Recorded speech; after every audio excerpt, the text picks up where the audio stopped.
First things first. The winner of the Rumble was Roman Reigns, which, yay.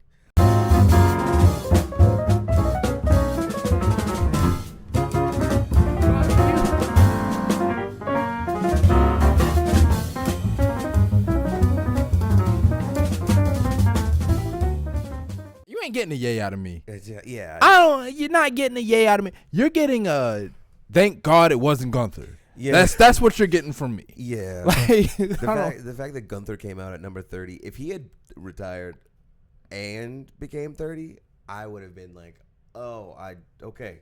I hate this. Bro, I don't know if you feel this strongly about it, but I was so against Gunther winning that when I was looking at the Final Four, if I had to, I'd have taken Logan Paul over. Like, I would have eaten that. Other big things. I can't remember his WWE name, but his Indies name, Powerhouse Hobbs. Royce Keys. Royce Keys. Yes, he joined. That's a convict. That's a thug, bro. I was like, this ain't the WWE no more, bro. Like we getting dangerous out here, bro. Dog, he frequents the Salty Spittoon. I was like, hey man, you do your thing. I was happy to see him. I don't know a thing about him, but I was happy to see him. It's just nice to see more big bodies. Because it's nice to see more black people. I agree with that as well. It feels like this guy is the second coming of Mark Henry, which like I'll agree with that. He definitely, yeah. What else? Cody was in it. Do you want to talk about that? Because that's oh boy, that was tough to watch. Take my hood off for a second. All right, now, in no world did I think Cody was going to win this Rumble. Sure. Shout out to Christy, Talks Wrestling. Let's chop it up. I like your shine. In no world did I think Cody Rhodes was going to win this Rumble. In no world will I ever be disappointed at the possibility of Cody Rhodes winning a Rumble. And in no world would I have been disappointed had he won the Rumble. All of these things are true. Now, I'm going to take you down a little bit of a nerd journey real quick before I make my final point. Mm-hmm. Season 5 of Arrow sees the villain Prometheus going up against Oliver Queen because Oliver killed his dad and he wants revenge. Cool. So Prometheus goes through a couple episodes where he is just making Oliver's life hell. He's torturing him and he's doing this, that, and the third. And he does Oliver so dirty, so grimy, that his team is looking for him. They can't find him. He's been kidnapped. They're looking everywhere. They can't find him. Oliver comes back at the end of the episode because Prometheus got what he wanted out of him and he just let him go. And Oliver, he comes back into the base and they're like, oh my God, what happened to you? He's bloody and he's scarred up and he goes, I won't do this no more. And he shuts it all down. He's like, no more Team Arrow, no more. I'm done, bro. Now he's mayor at the time. He's sitting in his office, and Prometheus comes in the office. I have never seen a villain moment more. You can say what you want about the CW. You can say it's corny. You can say it's soap opera acting. You can say it's, whatever. It's all true. I ain't never seen a villain moment like this. Prometheus comes in the office, and Oliver looks at him. And he's basically like, what are you doing? He's like, yo, I quit. You won. It's over. And Prometheus goes, what did I ever say to give you that impression? That shit was so cold. Because, usually the villain is trying to get the hero to just quit, and he just won't. The hero looked at him, he was like, I'm done. You won. He was like, I ain't say this was over. I never said this was over. I say that because when Cody is hanging off the top rope, or hanging off the rope, and Drew just comes in and knocks him. You done took his title. You done burned the picture. What more do you want? This feud is over. You won. And he was like, I ain't say this shit was over. What did I ever say to give you that impression? Man, I was about to throw the TV away. I was so mad. The first big thing is Obafemi went on a tear right at the beginning of the thing. He eliminated, not in this order, but in succession, Brock Lesnar, or not Brock Lesnar, Braun Breaker, Rey Mysterio, oh my God, Rusev, Solo Sikoa, and God, who is the fifth? I can't help you. An individual. I just know he was throwing hella niggas out. Yeah. It was to the point where at least like 3 or 4 times Obafemi was the only person in the ring because he was just throwing people out. Which shocking tonight, the fact that he threw Braun out so fast. Like, yeah. Which, hey, that segue into the next important thing. Braun Breaker came out as number 2, but he didn't make it into the Rumble because the second he got thrown into the ring, he was probably thrown out by Obafemi. And the reason why that happened is not because Obafemi is some monster, although he is because before he got into the ring, he was blindsided by the mysterious man in black.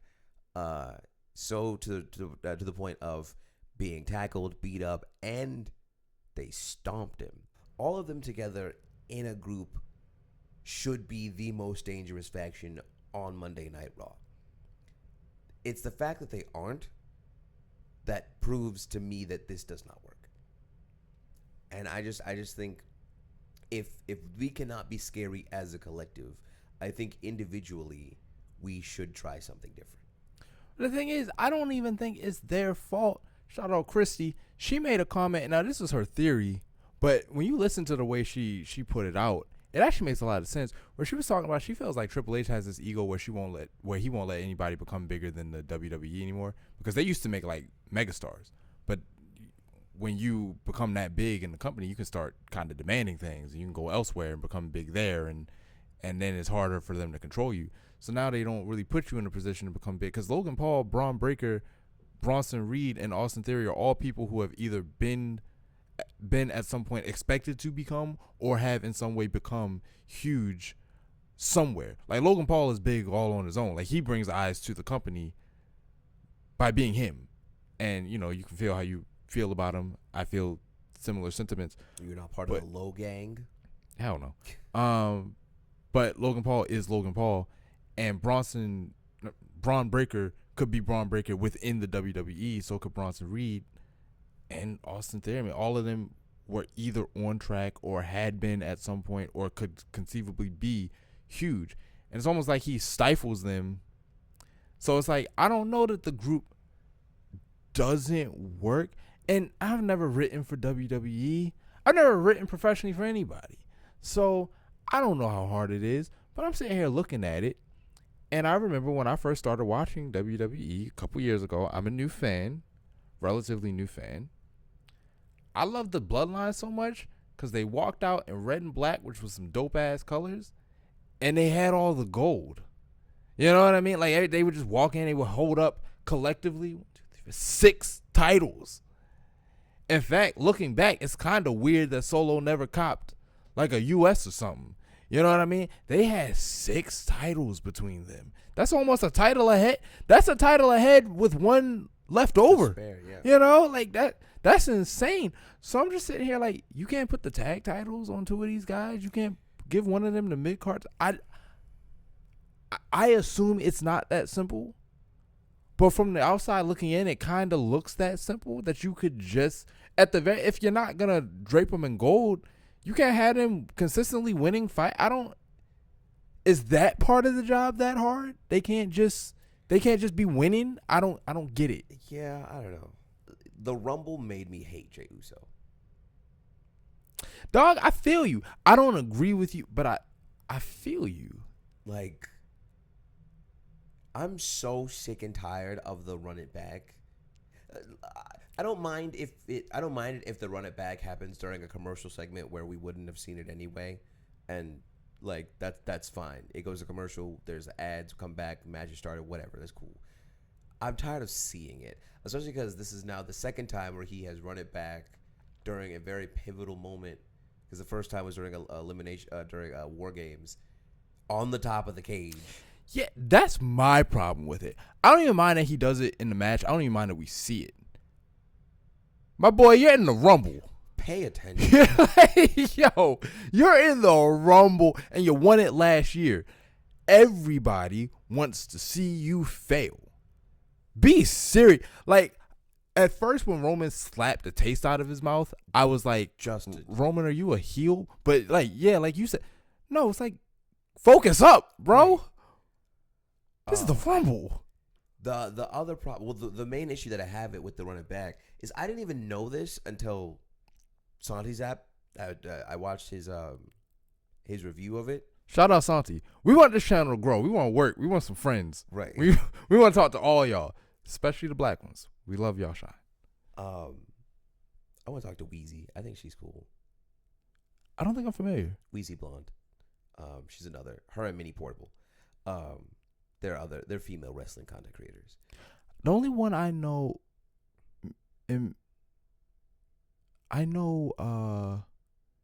she's a dark haired girl. She's got an accent, but I can't think of her name. Is that not Minnie? That might be Minnie. That might be. I think you're right. I think that is Minnie. I don't know Wheezy Blonde, but I do know Minnie. And Chrissy is a woman as well. Right. Yeah, I didn't notice until Santi had said something. It had not occurred to me that Brock Lesnar had gotten thrown out by LA Knight and Cody Rhodes because that happened during the Run It Back segment. So we're paying so much attention to Jey Uso running it back and doing his bull that we don't actually see Brock Lesnar get thrown out. Brock Lesnar got thrown out of the Rumble by LA Knight and Cody Rhodes. We didn't even see it happen. That's where the Rumble started to get weird. Like the Jey Uso, the Oba getting thrown out by Brock. The Final Four was a weird selection.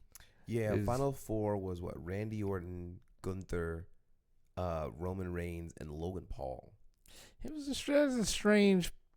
It's odd. Yeah. And at that point, remember at the point where it got down to Final Four and we were like just kind of officially in. All right, let's just see how this ends. Yeah. Because my guy was LA Knight, and I know I was being delusional, but I wouldn't necessarily say that. I mean, looking at the landscape of things, LA Knight realistically had a shot to go up against CM Punk because LA Knight has technically never beaten CM Punk, and they did have quite the rivalry before Punk won the title. Fair enough. Yeah, so, I personally wanted LA Knight to win. I actually expected LA Knight to win. Wouldn't have mind seeing Cody win. That's just me. I know the world would have burned, but fine. It can burn. I like them. But the problem with the Final Four is just that all people of potential interest, as far as I'm concerned, for winning the thing, were gone. A Gunther win would have been apocalyptic as far as, and I like Gunther as the final boss villain. Not the final boss, but Lord knows if he'll ever show up again. His daughter just quit. Yeah, I saw that. That's a shame. But yeah, that the men's Rumble gave me more excitement than the women's Rumble did because they were more shocking. Like when Braun got thrown over, we paused the Rumble. Like we stopped. What you had was a collection of not interesting choices. Randy, the most interesting, I guess. And I do not dislike Roman per se. But it's hard to explain because I think Roman is cool, but I don't like Roman Reigns. And I don't really know how to put that into words. I think I more so like the idea of Roman than I like Roman himself. So like when he actually threw Gunther over, it's like, okay, thank God it's not Gunther. But I mean, Roman was champion when I came into it. You have to look at analytics, demographic, right? Who is currently watching wrestling? And a lot of people that are watching wrestling, their highest demographic is white men between the ages, I believe, of like 22 and 35. Is that a fact? It's a rough estimate, but I think that's what I saw. All right. It could be different. I could be wrong. I might be BSing here, but That, if I'm not mistaken, is the people who watch wrestling, right? So the younger half of that demographic are looking at people like Braun Breaker, people like Obafemi, people like Javon Evans, like Leon Slater, like Sol Ruka, like Roxanne Perez, like Tiffany Stratton. These new up and comers, because they're all roughly the same age as them, and they're all really good, really talented. But then you have that back half, the people who are watching people like CM Punk, like Roman Reigns, like Cody Rhodes, maybe a little bit of LA Knight, although he is on the older side, or I guess I should say on the newer side. He's just that kind of in betweener. Someone like Rey Mysterio, you know, these older individuals who have been in the game for a while, at least since we were watching, and it's like, well, they're not gone yet, so I still want to see them win things, right? I was talking to a coworker who was like, CM Punk looks every bit of his age, and he should not be the champion because he looks old, he looks frail, he should be realistically getting decimated. And he's like, I like watching wrestling, but excuse me. He's like, I like watching wrestling, but sometimes there are just certain things they do that the kayfabe takes the realism out of it, and it makes it a bit more difficult to watch. And to this point, I agree. Like, much like you, I'll never be upset when CM Punk wins a match or has the championship. But also, Phil Brooks is between the ages of 45 and 50. Yeah, but with him particularly, though, I actually kind of pity him because I don't think he should be carrying the title long term for those reasons. But I think he should have had his Cinderella story by getting his payback on Seth and exercising that demon. They didn't get to do because Seth went out on injury. Like, Seth stole the title from cash in, and he got injured for real. I feel like as soon as Seth cashed in, we were on the trajectory of CM Punk winning the Rumble or something like that, and definitively putting Seth down for good, at least between the two of them, and CM Punk getting one more run as champion. Now, because this probably is his last run as champion, maybe not, but probably is. But there's no poetry here. CM Punk is just going to lose the title at some point. Which raises the question, now that we know Roman is picking CM Punk, is it a better idea to have Roman beat CM Punk or to have CM Punk retain? Because I don't know what you do in either direction. You have CM Punk retain. And I'm not saying that as a CM Punk fan. I'm saying that as... I think that the WWE is this close to bringing Seth Rollins back. Right? I think if he doesn't come back at Mania, he comes back at SummerSlam. And I think while you may not necessarily be able to beat him for the title, you can at least have a title match between the two where CM Punk finally does get to definitively beat Seth Rollins, retain his title, and then one of the newer guys can come and take it from him. This might be personal. It might be because of the fact that I'm just not all that impressed with the Roman Rumble win. And maybe I know that in the world of wrestling, if you don't get the one-on-one, you haven't gotten the match. But from where I sit, because I'm not bound to these rules per se, from where I sit, I saw Roman versus Cody last year. Roman versus CM Punk last year. And I know it was a triple threat. But I've seen this match. I'm not particularly more hyped to see them do one-on-one. Now that might seem hypocritical because Cody Roman 2 years in a row, but there was unfinished business. It kind of felt like they revived something to justify the feud because, like Roman said, I shook your hand and then you were mocking me on the. I don't remember that. You know what I mean? I don't remember any mocking. Is that what happened?